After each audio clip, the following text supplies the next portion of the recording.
to be supportive of the laws that we're working on.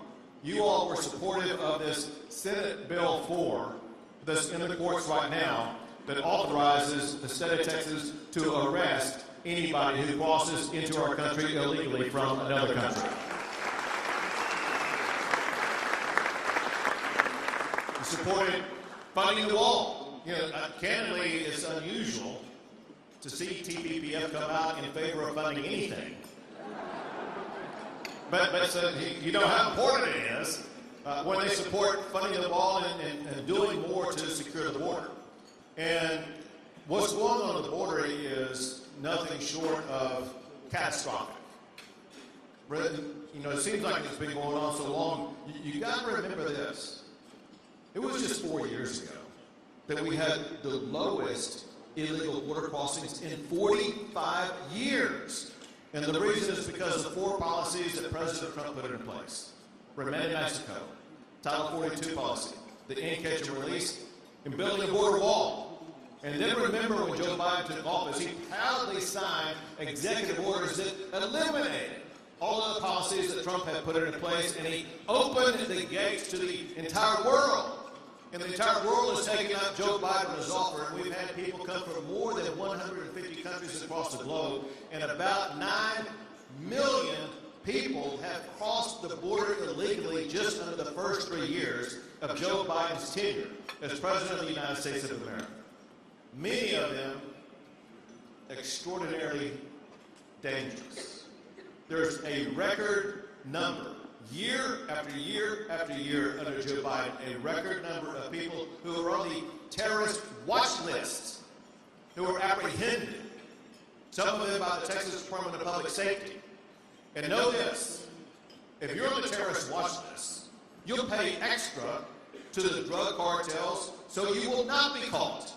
So if we've caught hundreds under the Biden administration of people who are on the terrorist watch list, how many terrorists are roaming the United States of America as we speak? The answer is no one knows. However, if you saw what FBI Director Wray said last week, he says that based upon what's happened at our southern border, he expects there to be a terroristic attack similar to 9/11. You cannot have the number of people coming across the border who are terrorists and not expect anything different.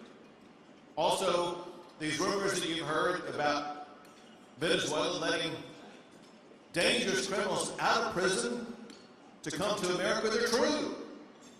And the same thing is true of countries in Central and South America and across the globe, and as well as the number of Chinese that are coming here, and who knows what their intent is when they come here. Because of that, and because Joe Biden is very simply not following the law of the United States of America. You'll remember just a couple of weeks ago, he was telling all of you and all of his fellow Americans that he needed Congress to pass some laws in order for him to have the ability to secure the border. Either A, he was just outright lying to you. B, he had no idea what he was talking about. Or C, all of the above. I think it's all of the above. Let me be clear about something. Congress has already passed laws that give the president every tool that he needs. Laws that existed before Biden became president. And I want you to know these in case you ever engage in a discussion with anybody, well, Biden has to pass something, or the Republicans in Congress need to step up and do something.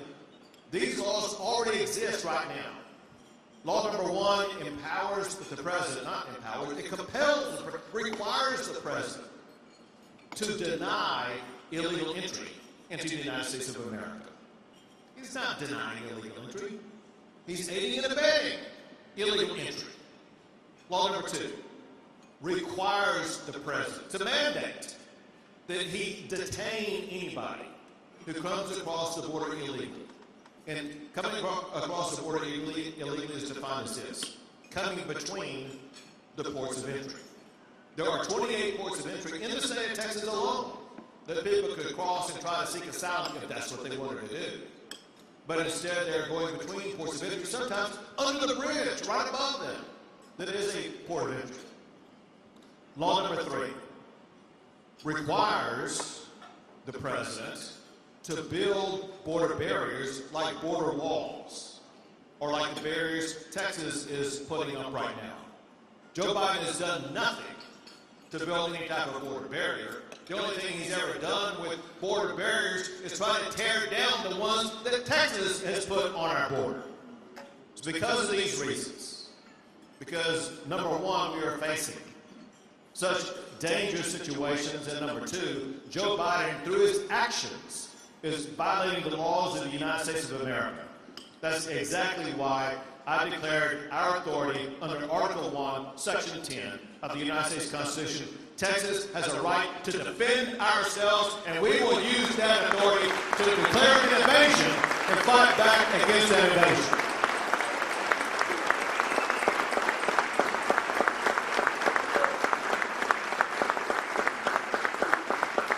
So let me tell you what we're doing.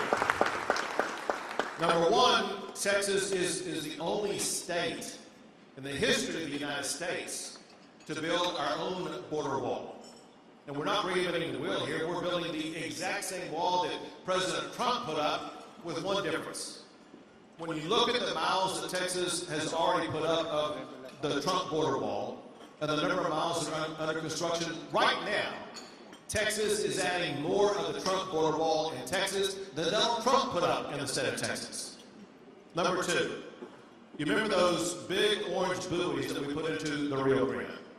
They were designed by the Border Patrol because they were completely effective at denying illegal entry across the river. And we put them in the river because Joe Biden wouldn't use them. And what do you think Biden did when we put them into the river? He filed a lawsuit to put a stop to it. That lawsuit is working its way through the federal courts and is subject to a en banc, however you want to call it, meaning the entire court of the Fifth Circuit Court of Appeals is going to be hearing oral arguments on that case in May of this year.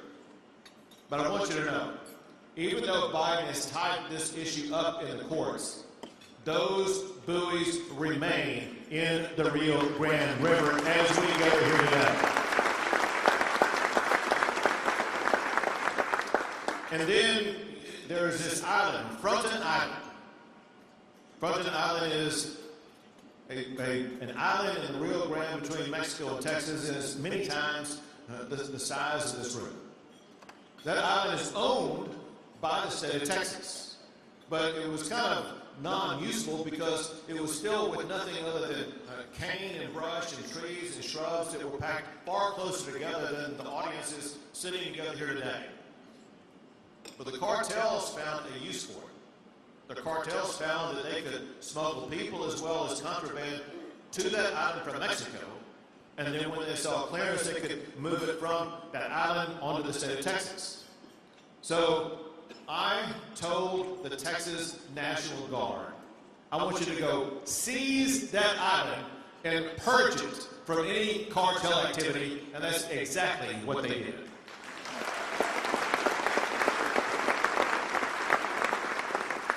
And then when they accomplished that, they built a land bridge from the state of Texas onto that island. And then they used bulldozers when they got to the island to completely flatten that island of any of that cane and trees and brush and things like that, so that it could never again be used by the cartels or by illegal immigrants as a way station. And now that island is about as clear as the floor on which I'm sitting here today. And nothing there except for one thing. The flag of the great state of Texas is on that island.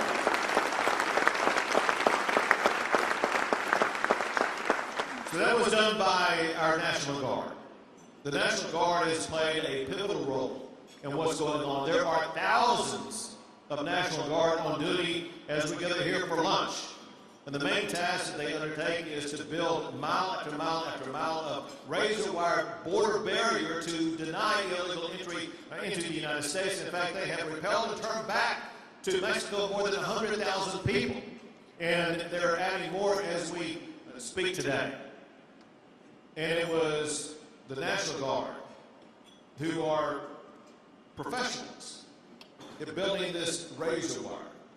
When I saw the way that Joe Biden was violating the laws of the United States of America in Shelby Park in Eagle Pass, Texas. That's when I ordered the Texas National Guard, you go seize that 50-acre park and wire it shut and ensure that no one will pass through that park again. And that's exactly what they did. When the sun rose the next morning, it was wired shut. I was there, you may have seen this on TV, I was there a couple of weeks ago with President Trump, and he said he had never seen anything that had been wired as shut as this was. And get this, the reason why we needed to do this was ground zero for illegal border crossings. You'd have 3,000, 4,000, 5,000 people a day crossing there illegally. If you look over the past 10 days, there haven't been thousands of people crossing the border there, or hundreds or even dozens.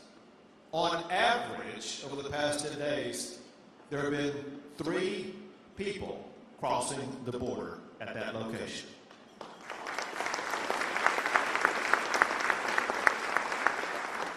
And they were arrested by the Texas Department of Public Safety.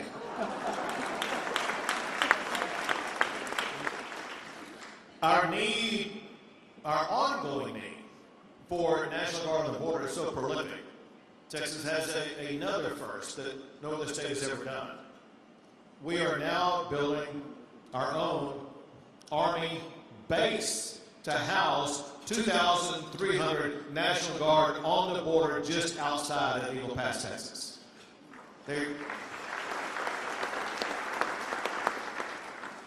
And so that brings me to the law that I signed this past special session. We tried it in the regular, we tried it in some other special sessions. It took 4 special sessions. But we finally got a law crafted in a way to be able to withstand legal challenge, be able to withstand the arguments that will be made, and that is that, well, the Texas law contradicts the Arizona decision that was issued by the United States Supreme Court back in 2012, and hence should be overturned. We found ways to try to craft that law to be consistent with the dissent that was wrote in that Arizona case by Justice Scalia. And this is the case that went to a federal district judge that we knew was going to be ruling against us. And then the case was appealed to the Federal Court of Appeals for the Fifth Circuit, where they kind of put everything on halt as they awaited to have oral arguments. While they put everything on halt, which allowed Texas to be able to enforce the law, that was appealed up to the United States Supreme Court. Yesterday, the United States Supreme Court lifted the stay and said Texas can enforce its law against illegal immigration and arrest people coming across the border illegally.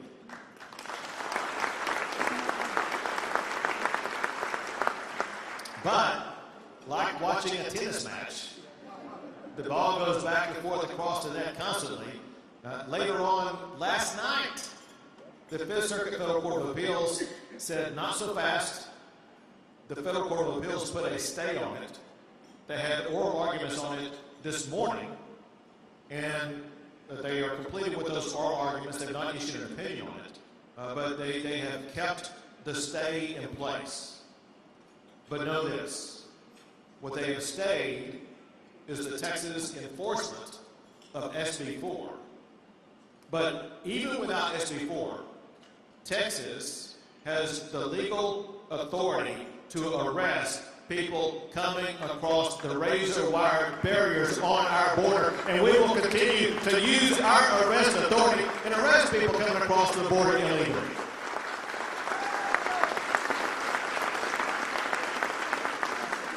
The Texas Department of Public Safety has already arrested more than 40,000 people who have come across the border illegally. And they will continue to use every tool and strategy they can to arrest people, jail these people crossing the border, and we will continue to build those border barriers, keep the buoys in the water, build the Texas border wall, doing everything we can to protect the sovereignty of the state of Texas and the United States of America.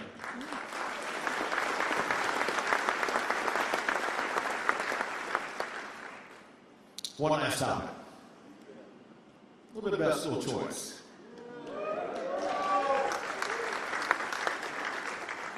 So, school choice is an issue that I know has been embraced by TPPF for a long time. And sometimes it takes a while for policies to ferment and lead to a time when it's right to make sure that all the pieces come together, that we can make a change, which is what public policy organizations like this are all about. They're about making changes that improve our state, and clearly empowering parents with their God-given right to make the decision in the best interest of their child is a good policy for the state of Texas.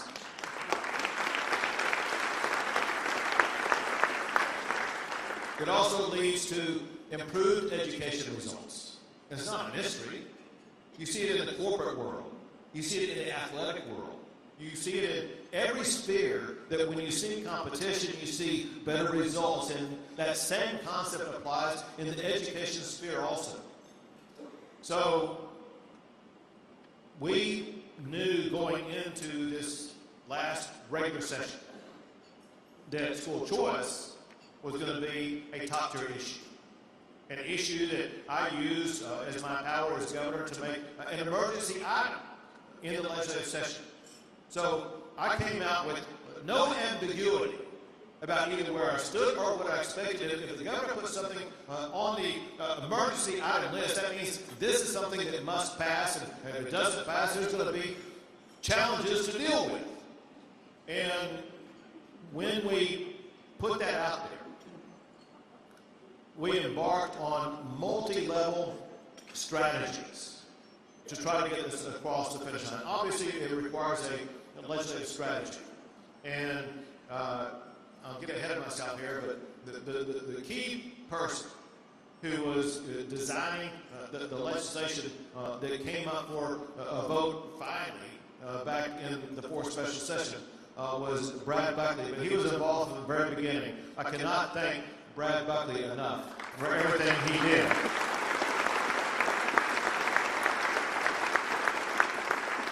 But while he was working on it, designing it, tinkering with it, cajoling members, working on educating members, all that kind of stuff, there was something going on in a different sphere. And that was a campaign across the state of Texas to win the hearts and minds of our fellow Texans. And Mandy Drogan and I spent many nights together on the road as we went from one campaign event to another. That would have about sometimes as many people as there are in this room here today, sometimes even larger than that, of concerned parents showing up, begging, pleading, explaining why they desperately need Texas to deliver school choice in the state of Texas. And it led to some meaningful changes. And you need to see the progression of what happened. What happened is, early on in the session, there's a test vote that takes place. The vote is on what's called the Herrero Amendment, named after State Representative Herrero. And it basically is an amendment to take away all the bureaucratic legalese of it. It's a test vote about whether or not there are votes there to support school choice. What month did the Herrero Amendment come up? March. So this month, last year, the Herrero Amendment came up.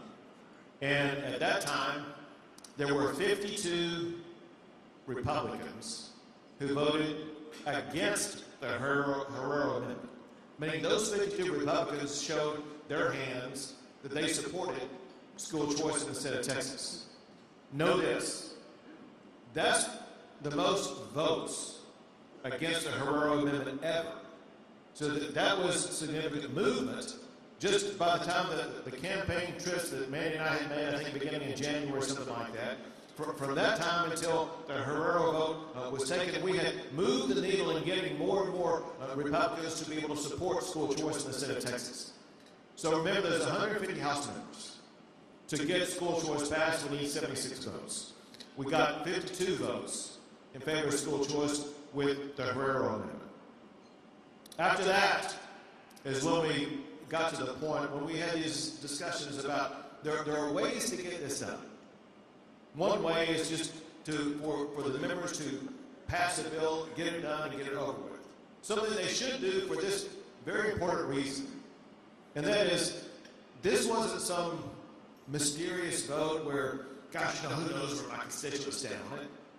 This was candidly where a lot of Republicans were saying, listen, I can't support it because my constituents don't support it. That was just flat out wrong. We know it was wrong, not based on any poll. We knew it was wrong because when every member of the Texas House of Representatives was last elected, they were first chosen and voted on by the members in the Republican Party who voted in the primary. And what we had was a breakdown by House district in every 150 House districts in the state of Texas where the primary vote of the Republican Party was. In district after district after district, there was 85%, sometimes up to 90% of the Republicans who voted in that primary said, we want school choice on that ballot initiative. So any Republican House member who was voting against school choice was voting against the voice of the Republicans who voted in that primary. And so I knew that what I was fighting for was far more than just a vote on a policy of school choice. I was fighting to give power and voice to all the Republicans in all these districts who had a state representative who was fighting against them.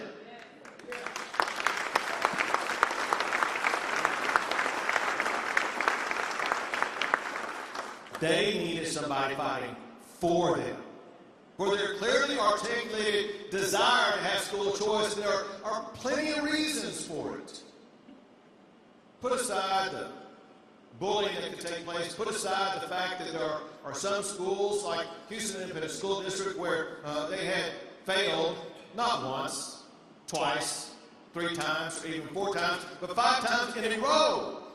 How much do you have to fail before you give parents an opportunity to choose a different school for your child?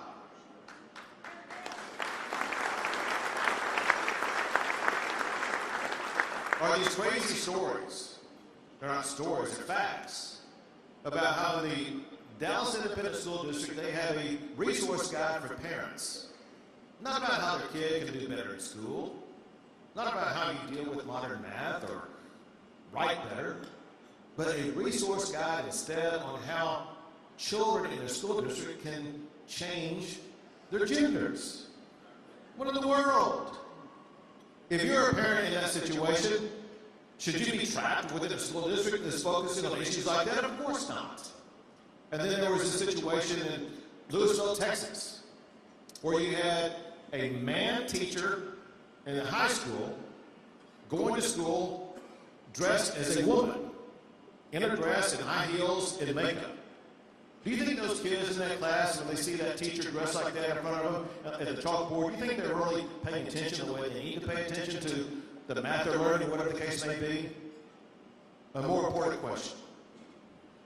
If you are a parent in that school whose child has that teacher, should you be compelled by the state of Texas to keep your child in that school? Of course not.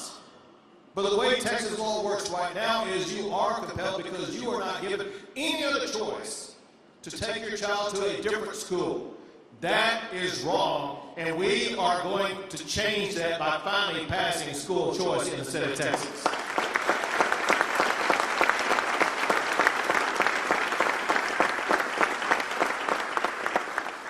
So going back, when the test vote was taken this month last year, there were 52 Republicans who supported school choice. when Brad Buckley's bill finally came up for a test vote in the Texas House in November in the fourth fall special session. The number of Republicans voting in favor of school choice had moved from 52 to 63, an increase of 11. But as I have made clear to the entire state of Texas, if it does not pass, we are going to campaign on this issue, and we are going to run candidates who support the will of the people of the state of Texas, and we are going to win. And if you look at the numbers now, the numbers are this. They went from 52 school choice this month last year, 63 in November, and now after the first round of primary elections, counting who won those elections and the runoffs where both of the candidates and the runoffs supported, we are now at 74 votes in favor of school choice in the state of Texas.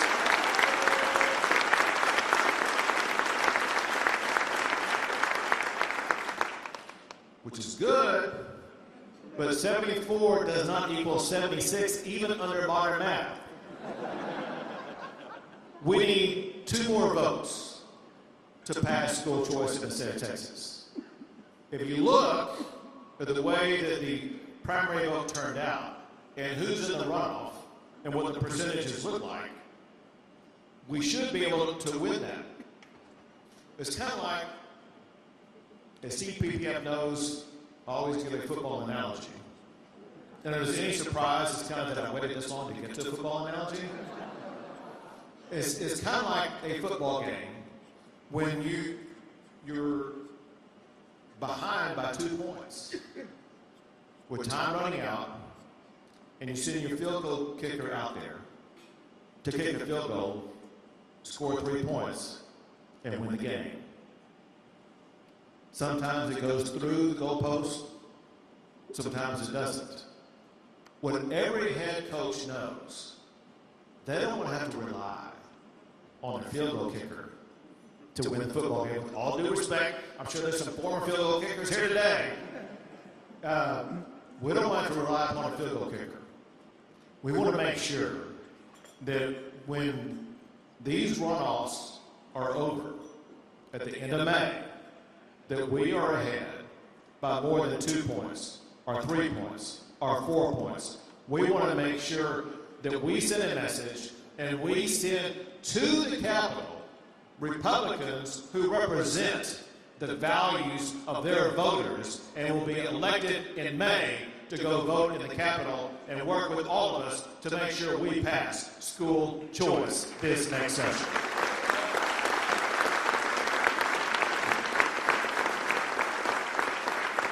But to be clear, we would not be on the threshold of success if it were not for TPPF. I come here today with a heart of gratitude for everybody here and everything that you've done, because we are sitting on success after success.